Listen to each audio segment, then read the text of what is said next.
Hey guys, what's up? It's Sunday the 25th of May, on my way to a graduation party. Don't know what to expect. I got a song list of about, I don't know, 3 pages worth of your favorite hip-hop tracks from the last, I don't know, 3 years. I'm not too concerned with this song list, not because I don't want to give them what they want, but simply because, they really didn't pay that much for this gig. They got a bit of a Sunday discount through the agency. It is what it is. They were asking for a lot. They called me. They were really high maintenance for the price that they paid. Now, I'm still getting paid. It's still worth my while to go out tonight and do this. Don't get me wrong. I didn't give it away. But, for the price that they've paid, they've asked for an awful lot. They wanted this huge light show, and they wanted shadow dancing and all this. It's like, nah, you don't get that. You get what you get. You didn't even pay full price. So, I don't really feel obligated to pull out all the stops for them. I'm definitely not going to pull out all the stops and pull in a bunch of tracks that I don't have, and I don't need for any other gig, for this gig that doesn't really pay that much. So, I got a lot of their tunes though, and I'm only going to be doing this for 3.5 hours, something like that. I am going to bring a couple extra lights, and I'm going to bring a fogger tonight. Maybe that'd be nice for them. I don't have to do any of this, but I'm going to do it just to be a guy. So hopefully that works out, and we'll see you there. Okay, I'm here. Not sure where here is. Right there. There we go. I'm early, and I'm early on purpose because, last night I was so sore. I popped Vicodin when I got home. My legs hurt so bad after that load in and load out. And those of you who know me know I don't even like to, take aspirin, so I was in some serious pain. I'm gonna go in here and check it out and get set up. Alright, I'm set up. Sub sounds muddy to me tonight. Something's going on there. I'm gonna have to look into that later on this week, when I have time, if I have time. So here's what we're running tonight. Down here, got the Revo 3. Doing our ceiling lights. Filling the whole ceiling, as you can see. Huge. And over here, those are the Chevette Color Splash Juniors, chasing on my DMX. The Messenger right there, shooting messages, and the Mystic LED.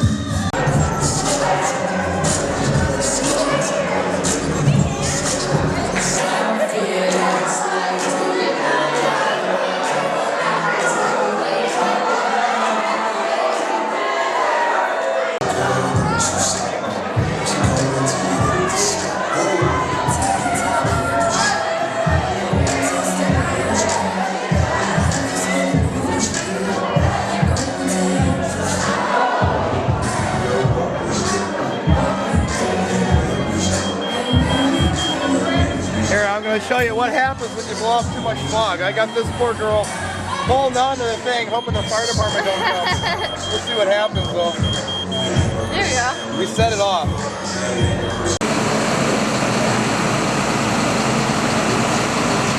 You see, that's what happens when you use fog. So be careful. Okay, let's go ahead and talk about this gig because some things need to be said.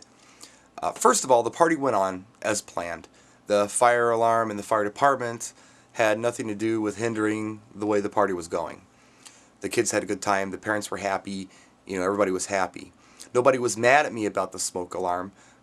In fact, one of the first things I asked when I walked into the hall was, can I use fog here? And they said, yeah, sure, no problem, you can use fog here. I said, I don't want to affect your smoke alarm system. They said, no, that'll be fine, just go ahead and use the fog. So I did ask permission. And so nobody was mad at me. The parents weren't mad at me. They were disappointed that I couldn't blow fog anymore because they liked the effect it was making with the lights. And it did make a neat effect. You saw that in the video. Now let's talk about this smoke alarm. I'm assuming, and we're all assuming, that it was indeed the fog. But maybe it wasn't, because here's the thing. I was on the phone a lot to Blanca because she was watching the news at home. And there was a storm coming, and I wanted to kind of know what the progress of the storm was, and so did the parents. So I was on the phone every once in a while just finding out, is the storm coming through? Is it going to pass us? What's going on? And it looked like we were going to get a lightning storm. So the mother and all of her friends decided to get a bunch of candles and go around and light candles all over the hall, just in case the power went out, so we could all see, which was a great idea. And they had one of those big, boxes of matches, like you might see, someone used to light their stove, those big matches with the big sulfur tips on them. You know, I could smell the sulfur constantly. They were lighting these big matches. Nobody had a cigarette lighter. They were all just lighting these big matches, lighting these candles. Maybe somebody lit a match too close to the smoke detector, and that's what set it off. And the reason I'm thinking this is because the smoke detector that went off was way on the other side of the room. There was one right next to the dance floor that wasn't affected at all. Now, I don't know if I mentioned this or not, but the smoke alarm was not turned off. It went off all night. We had towels and duct tape and all kinds of stuff covering the alarm, and it was going off literally when we locked up and left the building at, I don't know, must have been about 11:30, quarter to 12. So that's the smoke alarm thing. We're assuming it was the fog. It could have been sulfur. We'll never really know. It was just kind of a weird deal and kind of funny. I thought it was funny. Everybody thought it was funny. But having said that, I was completely abusing the fog machine. I was blowing off loads of fog to the point where I couldn't even see the dance floor. And I'll get to that reason next. Well, I was misinformed. I was originally told that this was a graduation party, so I'm expecting, 18-year-olds, 19-year-olds. But it turns out it was a Sweet 16 party, so it was mostly 16-year-old boys and girls. And they all wanted to do the suburban version of the booty dance that they see on MTV and BET. Rather provocatively. To make a long story short, it was like kiddie porn out there, and I did not want to see it. I wanted no part of it.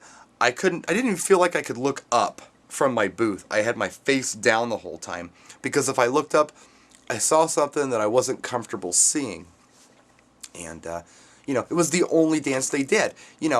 I don't know, I think if I were, to do the booty dance, and I might, with somebody, I might do a little booty for a second, and then I do some other moves for a while. But no, here are 150 kids just doing the one move, the booty move, for 3.5 hours.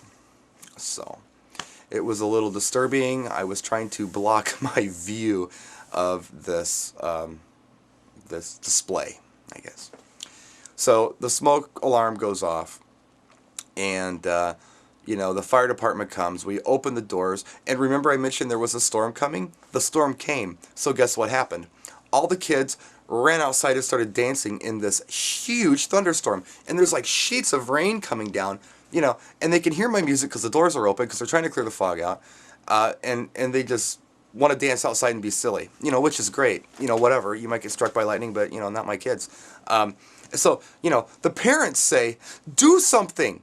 Play some music that'll get them on the dance floor. And I'm thinking to myself, lady, they're dancing outside. If I play a song they like, they're going to just keep dancing outside. It's your job as the parent to tell them, look, you need to come inside. It's a thunderstorm. It's not my job as the DJ. I was not hired as a babysitter. I was hired as a DJ.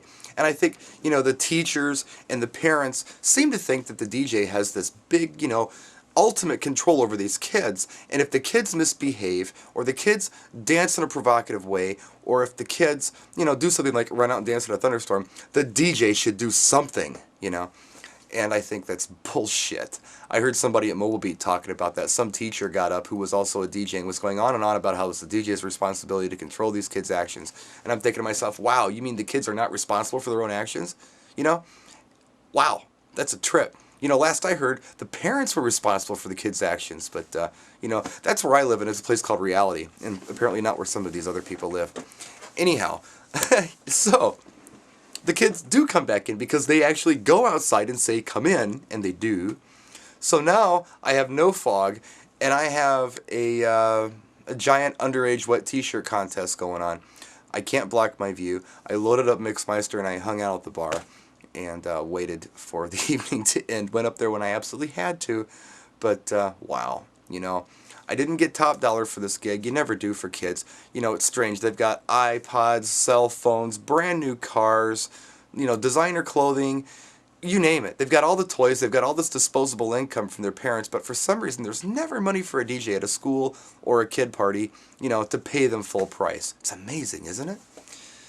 So yeah, very trying evening. I'm glad it's over, but overall it went well. I mean, they were all nice people, and the kids were actually very well behaved as far as their demeanor towards me, politeness, please, thank you, very nice that way. So I have no complaints that way. It was just a rough night, and I'm so glad it's over. So there you have it. There's a weird one for you. Practice and enjoy.